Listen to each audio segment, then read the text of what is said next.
Hi everyone, I'm Stacey from Early Years Storybox, and I thought I'd just do a little video just to introduce myself, because some of you I will have met and some of you I will have never have met, and I thought I'm just going to explain the story behind Early Years Storybox. So I am a former French and Spanish teacher.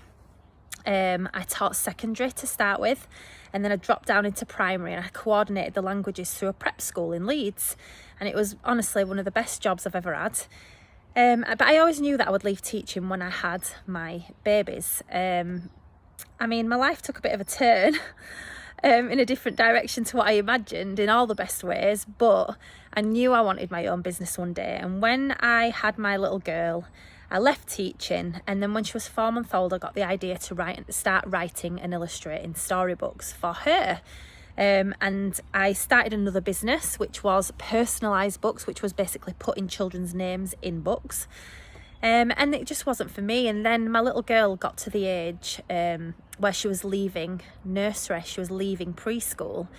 And I got the idea to write and illustrate a book to help support her, because I don't know about you guys, but it's such a massive moment, not just for children, but for parents. It is such a huge moment when they are moving from one setting to another.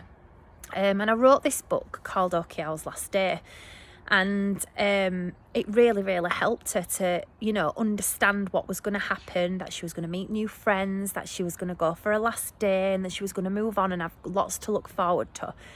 And from there, basically, Early Years Storybox was born, and I've got the book Okiao's Last Day here. I've also got a childminder version of this book. It's my most popular storybook.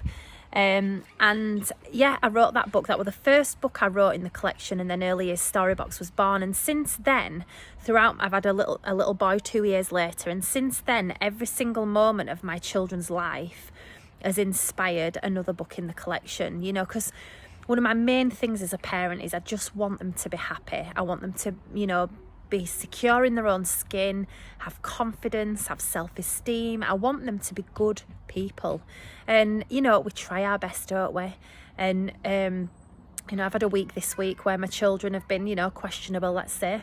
And you think, gosh, am I getting it wrong? And we're not. We question ourselves. The fact that we're questioning ourselves means we're good parents.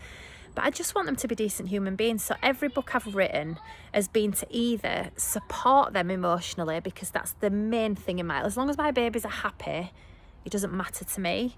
So the transition books, like I've got the first day, Monty Mouse's first day book that nurseries and childminders give. I've got a childminder version of that as well. I've got Little Bear's first day at school that primary schools give, and that was written when my little girl was going to primary school. In fact, her primary school were the first school on board, so I got to see when she went and they all got given that book as a present. I got to see, it was the most magical moment, at like 30 odd little ones running out holding my book going, "Mommy, Daddy, look what we've got," and seeing the impact of that book. And and then there's another collection for parents to buy, and there's birthday, Christmas and Easter books, and every one of them has got a poignant moral message. So each character has got a moral message. So Denny the dragon, he blows fire and struggles to manage his feelings. Now, that was inspired by my own children blowing fire at me and struggling to manage the feelings, and me wanting to teach them that it's better to talk. We've got Sorry Sydney. That was inspired by a standoff that I had with my little boy when I was trying to get him to say sorry, and then he said sorry, and 2 minutes later did the same thing. And I thought, I need a book that teaches children that you can't just say sorry, you've got to change your actions too. We've got all sorts of books. Tessa the turtle worries because she can't climb a tree or fly like her friends, but then she realises she can swim really well with her flippers. I wanted my kids to know that actually they shine in their own way. You don't have to compare yourself to anyone else. So all these moral messages run throughout my book, and every single one of them was inspired by my babies. And Early Years Storybox, honestly, is like, it is basically like, I know it sounds dead cheesy, but it's basically like my heart in a book collection. It's everything I want for my babies are in that collection. And I didn't expect, like I say, I'm a French and Spanish teacher by trade. I did not expect to end up with being an author and an illustrator. I can't even say that, an illustrator. I didn't expect to be that. And then there's now 35 books in my collection. I've got a whole range that are exclusive to nurseries, childminders and primary schools, and then I've got a range for parents to buy now too. And it's just been the most magical journey, and I just love the fact that I've got a business that involves my children as well. There's 4 books in the collection. My babies, when they were 4 years old, they said to me, "Mummy, can we draw a picture and put it in the computer and make a book too?" And I was like, "Yeah, of course you can." So they drew their character, and then we created a storybook based around the character that they drew completely independently. We added the colour on the computer, computerized it. And, you know, so we've got Chili the Alien that was created by my little boy, and that's about being different and being brave and trying new things. And then we've got Yayo, who was designed by my little girl when she was 4, and that's about being different and accepting yourself for who you are.